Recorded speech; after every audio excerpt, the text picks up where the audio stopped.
Okay, let's unpack this. Have you ever felt, just overwhelmed, Totally. especially trying to figure out what's really going on in a complex place like Iran? There's just so much information, so many Yeah, voices coming at you. exactly. So many channels. But who do you actually trust? Right. And it's not just about getting the basic facts, is it? No, not at all. Media does more than report. It shapes narratives, Hmm. influences how we think, and, well, history shows it can even play a part in actual events. Hmm. So understanding the why behind the news, the how it's constructed, that's really crucial. So today we're doing a deep dive using a stack of sources, but really focusing on this fascinating conversation transcript that digs right into these questions. Yeah. We'll look at how media gets defined, what its basic job is supposed to be, and then really peel back the layers on these foreign-based Farsi language media outlets. That's right. We'll explore what the source conversation said about their transparency or maybe the lack of it, their funding, potential agendas, and how their history and the way they operate now might stack up against, the ideal of objective journalism, or maybe how they diverge from it. But before we get right into the media stuff, the source conversation actually grounded things by looking at three really timely, important issues happening in Iran. Good place to start. Sets the scene. Exactly. Let's start there. It kind of shows why understanding the media part is so vital. Makes sense. Okay, so first up, the conversation kicked off with something pretty significant: the truck driver strike. What did the source say about just how big this was? Well, according to the discussion, at the time they were talking, this thing had been going on for 6 days. And it Uh-huh. wasn't small scale. We're talking reports from 126 cities across all 30 provinces. Wow, that's massive coverage. Huge geographical spread for any kind of protest, yeah. And the core reasons. What were the drivers demanding based on the source? Pretty basic stuff, really, but critical for them. Yeah. High diesel prices, for one. Spare parts costing a fortune. And wages. They felt the pay was way too low for the hours they put in and the distances they cover. And the source mentioned this phrase: they felt their problems were being held hostage by a power mafia inside the regime. Yeah, that was the terminology used in the conversation. And the economic impact, you're right, is potentially enormous. Yeah. Iran's economy really leans heavily on road transport. Like nearly 1 million trucks, hundreds of thousands moving daily. That's what the source estimated. Something like that, yeah, huge numbers. Which explains the regime's reaction, perhaps. What was that? The source said denial at first? Initially, yes, Yeah. denial. But apparently, the strike was just so widespread they couldn't ignore it anymore. It even got acknowledged in Parliament. But then conflicting reports. Right. The conversation mentioned that, like AidSat News saying it was broken, but then Tabnak reporting it was still going on Yeah. and talking about major economic damage. Like 40,000 billion Toman daily loss just for farmers because stuff wasn't moving. Exactly. That kind of figure was mentioned. Huge ripple effects. The source conversation also touched on a possible regime tactic, trying to split the strikers and the farmers. Comparing it perhaps to how they handled the hijab issue, using so-called people's forces. Even though farmers have their own problems, like electricity shortages. Right. And the source also cited reports of actual clashes, regime forces using pepper gas against the drivers. So it sounds like more than just a labor dispute. Well, that's the argument the source conversation made, because the perception is the regime can't or won't address these basic economic needs. Uh-huh. Even something that looks like a guild issue becomes political. There's no other outlet for that level of frustration. That makes sense. And there was this interesting side note in the source, a critique of Reza Pahlavi, about his support for the strikers. Yeah, the source found that a bit thin. Mhm. They compared it to Khomeini, saying he liked athletes but wasn't one himself. Meaning, what does support actually translate to? What action? And the source questioned his claim of representing millions without, well, more substance. Okay. Moving on to the second issue the conversation highlighted, the No to Execution Tuesdays campaign. Why was this seen as so important? Its scale and persistence, mainly. The source noted it had hit its 70th week. 70 weeks? Yeah, and reportedly active in 45 prisons nationwide, places like Fardas Karaj. Plus, it has global reach, people outside Iran supporting it too. And the core message. The source read from a statement. It did, and the message was stark. Executions are increasing rapidly, frighteningly so. How rapidly? The figure mentioned for May alone was over 170 prisoners executed. That averages out to, what, about 2 people every 9 hours? That's horrifying. It is. And the statement specifically pointed out 19 of those were Balak citizens, facing what the source termed double oppression. So the campaign calls for solidarity. Yes, urging human rights advocates, anyone wanting a free Iran, to stand with the victims. It argues the regime flouts fair trial rights and specifically targets minorities, Balak, Kurds, Arabs, and political prisoners. And crucially, the source emphasized the campaign's view that these aren't just like standard punishments. Exactly. They're political acts designed to create fear, to stop potential uprisings, especially when the regime is juggling so many crises. The statement also mentions solidarity inside the prisons, like women in Evan chanting. Yeah, gathering and chanting "No to execution" on Tuesdays, echoing the families protesting outside. A powerful image. Now, the source conversation made an interesting observation here about the seeming lack of support from Shah figures, pro-monarchy types, for this specific campaign. Why? What was the connection made? It was linked to the observation that neither Reza Pahlavi nor obviously Khamenei has ever publicly condemned executions outright. Ah, So the source framed opposing capital punishment as almost a litmus test for anyone claiming to work for democracy in Iran. and the regime's reaction to the campaign itself, pressure inside prisons. Implicit pressure, yes. But a source stressed that more international attention, more support from outside Iran actually helps protect the prisoners and their families who are protesting. Yeah. It gives them a layer of visibility. The conversation then painted a really grim picture of prison life itself. A horrible class society. Yeah, that was the phrase used. Contrasting high-profile financial criminals. Embezzlers, people like Babak Sanjani, were mentioned, who reportedly get privileges, almost partnering with the state, Right. with the plight of ordinary prisoners, often victims of poverty, no opportunities, facing incredibly harsh conditions.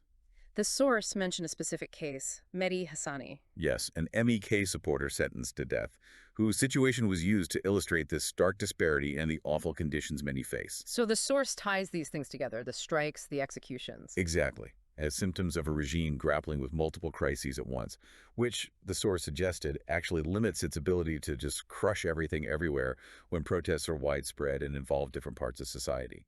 Okay. And the third issue, before the media deep dive, the Ruzba Parsi case in Sweden. Right. This one highlights that influence and information angle, but outside Iran. So Ruzba Parsi, the source identified him as the brother of Trita Parsi, who co-founded NIAC. That's the one. Rusby is known in Sweden. He was head of the Middle East section at the Swedish Institute of Political Studies. Which is influential, even if non-governmental. Yeah, their research often feeds into government thinking. And the context was this Iran Experts Initiative. Well, what was that about, according to the source?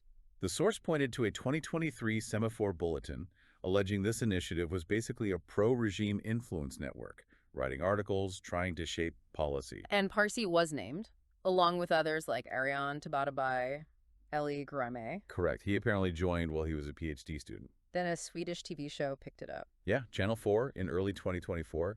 That brought it into the public eye, got security experts talking about infiltration. Which led to an official investigation. Exactly. The government set up a committee, and the source conversation happened just after the report came out. And the result. What did the report find? Officially, no crime. But it did find Parsi hadn't told his employer about some affiliations. So his boss basically said, according to the source, that it was better for Rusba to choose a new career. He resigned, respectfully. interesting. The report interviewed 60 people, but kept names confidential. Mostly, yeah. Though a Swedish MP named Akundi apparently said he was one of those interviewed. And the source noted ambiguity around who actually funded that whole Iran Experts Initiative in the first place. Different claims, nothing concrete.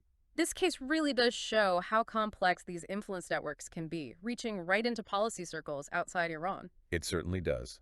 And all these things, the strikes, the executions showing the internal struggles, and cases like Parsi's hinting at external influence, they all underline why it's so critical for you listening now to think really hard about where your information comes from. Which leads us perfectly into the main part of our deep dive, drawing from that source conversation.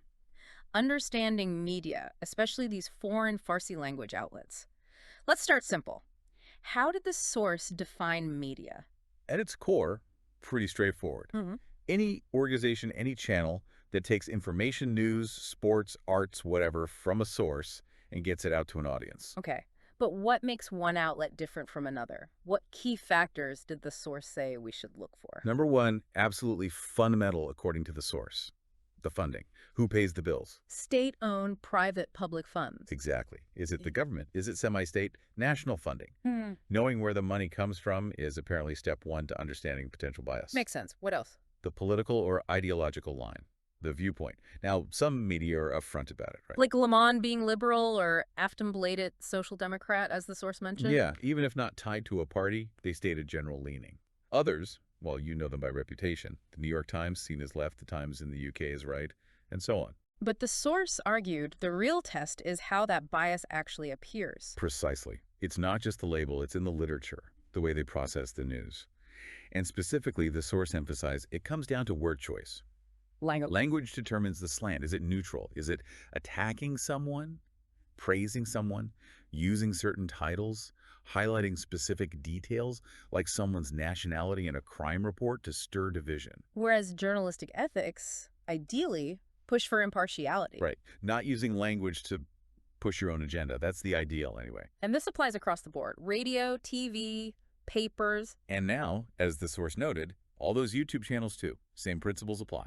Okay, let's use this framework like the source conversation did for those foreign Farsi language media outlets. Which ones came up and what about their origins? Well, setting aside Soheila Dashti for a second, BBC Persian was flagged as the oldest, with roots going way back in UK Iran history. Centuries, even. Okay, who else? VOA, Persian Voice of America. Tied directly to the U.S. government, started after WWII to counter the Soviet bloc. Minodo, noted as slightly older than Iran International, which is more recent, mid-2010s. And Radio Free Europe got a brief mention too. And the funding question for these? VOA, clearly U.S. government money. BBC calls itself a public service, uses UK tax money, claims independence. Though the source suggested that independence is debatable. And the others? Iran International, Minodo. That's where the source conversation really highlighted a lack of transparency. Unclear funding sources, they don't really disclose it openly. And this lack of transparency was a major criticism in the source conversation. Oh, absolutely. A huge point. Who's funding them? What's their actual purpose? The feeling from the source was they don't play by the same rules of disclosure you might expect from some Western media. They were also described as having little accountability, able to say almost anything as news. Yeah, that was the critique. And that they kind of exploit the situation. People in Iran don't trust state media like IRB. Yeah. They're desperate for information, and these outlets step into that gap.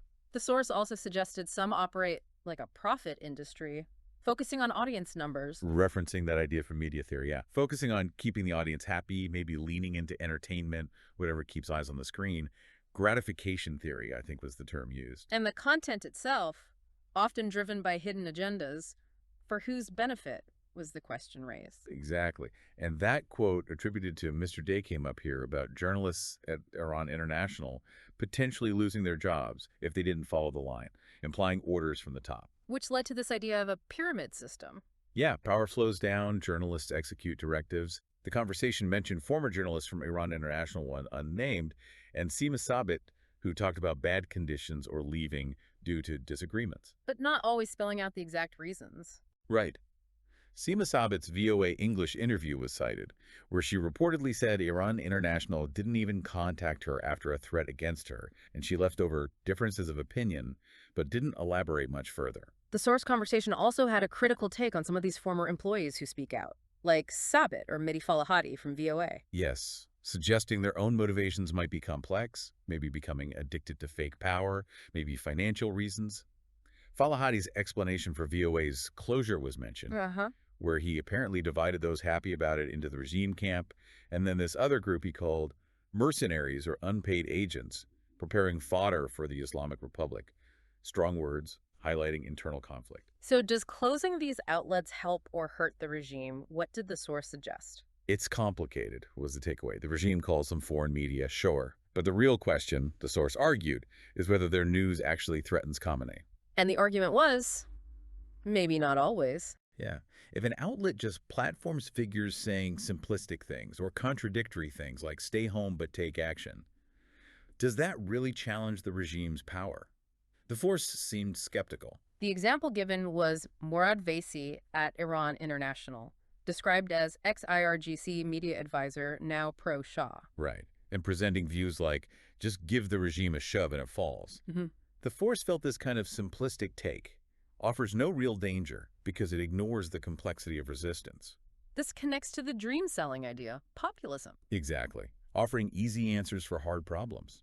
The source recalled older satellite channels doing this, showing simple paths to overthrow alongside programs showing how hard it is, confusing people. Moneto's paid prosperity program and promises of free healthcare were other examples cited. Yeah, presenting easy fixes while the country struggles with basics. That was the critique. Another criticism raised, many journalists in these foreign outlets used to work for regime media, like IRB. That observation was made, yes. Adds another layer of complexity. Okay, let's drill down into specifics. BBC Persian got a lot of historical focus in the source conversation. It did, because its history with Iran is so long and, according to the source, often problematic. Problematic how? The source made some strong claims. Very strong, accusing it of causing damage comparable to major historical calamities, consistently siding with the oppressor Qajar era, Amir Kabir, the 1953 coup against Mossadegh. Wow. And its role in the 79 revolution, broadcasting Khomeini's statements. That was reported in the source conversation, yes, and the current description was extremely biased. Any specific examples of this bias? The language one was interesting, using Persian Gulf for Farsi news, Arabian Gulf for Arabic, and just the Gulf in English. Trying to please everyone. Seemingly. And that John Bolton interview was mentioned again, where the source felt the host's bias showed when challenged. But the source conversation really zeroed in on perceived bias against the MEK, the Iranian resistance. Yes, very specifically.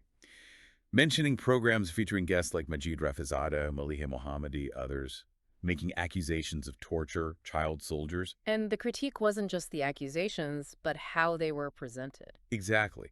The source argued it felt like they were following a regime script, with the host just passively accepting terms like terrorist organization or abhorrent sect, the regime's own language used to justify executions. So this was presented as evidence of a consistent anti-resistance stance across these outlets. That was the argument made in the source conversation, yes.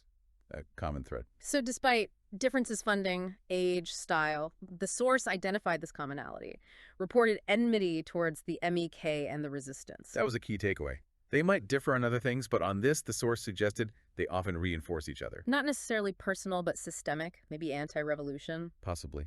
That was floated. And the anecdote about workers being told explicitly never mentioned the name of the mujahideen. What should the source called dictatorial, dictating narratives, censoring certain groups? Yeah.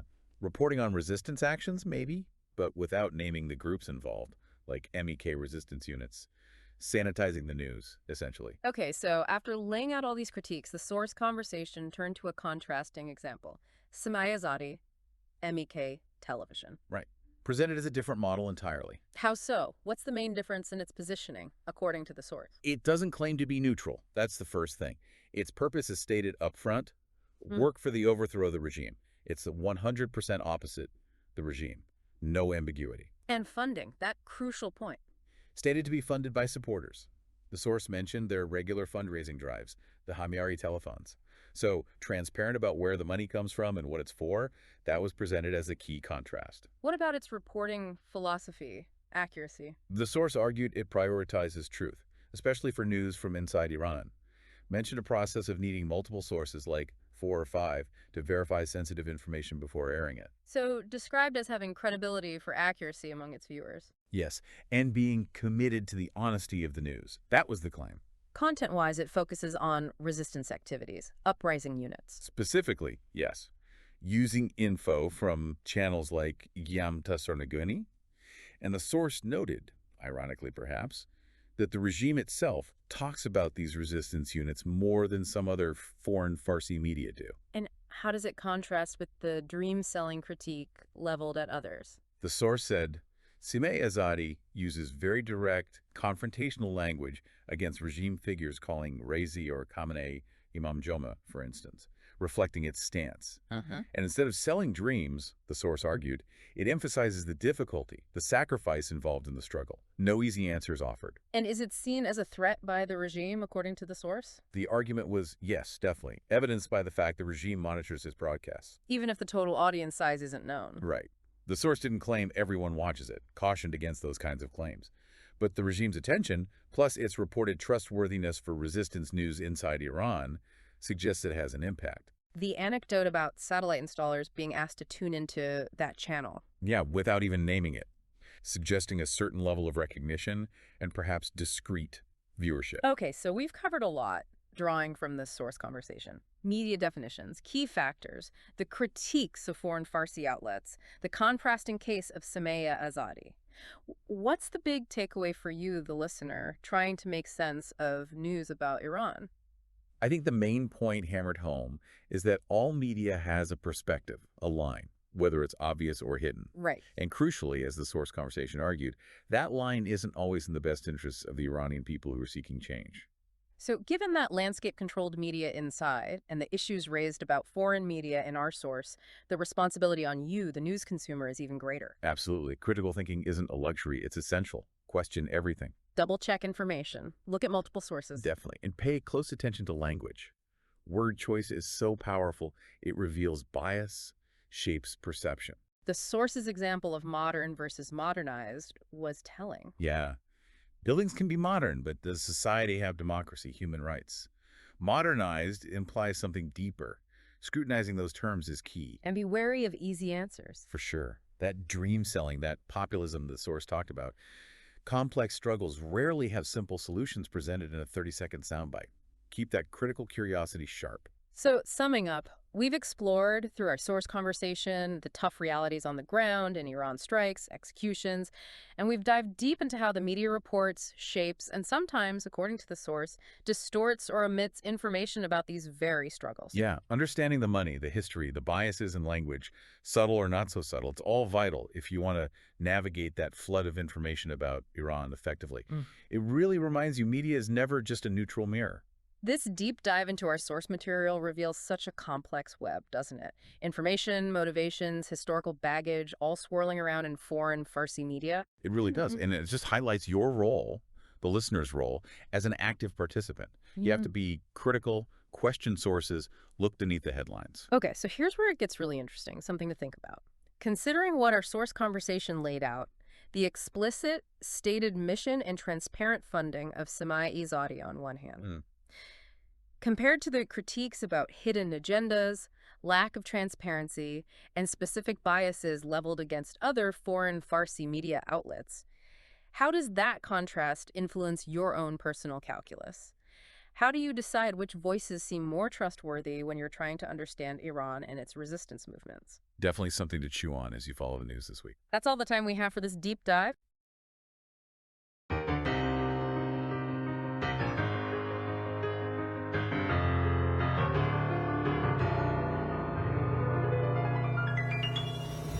جاده و جاده و جاده و رفتن و رفتن و رفتنه فکر کردی یه روز میرسی راه اما پر از دشمنه توی گوشت صدای بنان خواب دیوونه کرده تو رو خونه ای چشم برات عزیز جاده لغزنده ساروم برو اعتصاب اعتصاب اعتصاب ای که آزادگی دینته حق تو پس بگیر و بمون چون سلاح تو ماشینته اعتصاب اعتصاب اعتصاب ای که آزادگی دینته حق تو پس بگیر و بمون چون سلاح تو ماشینته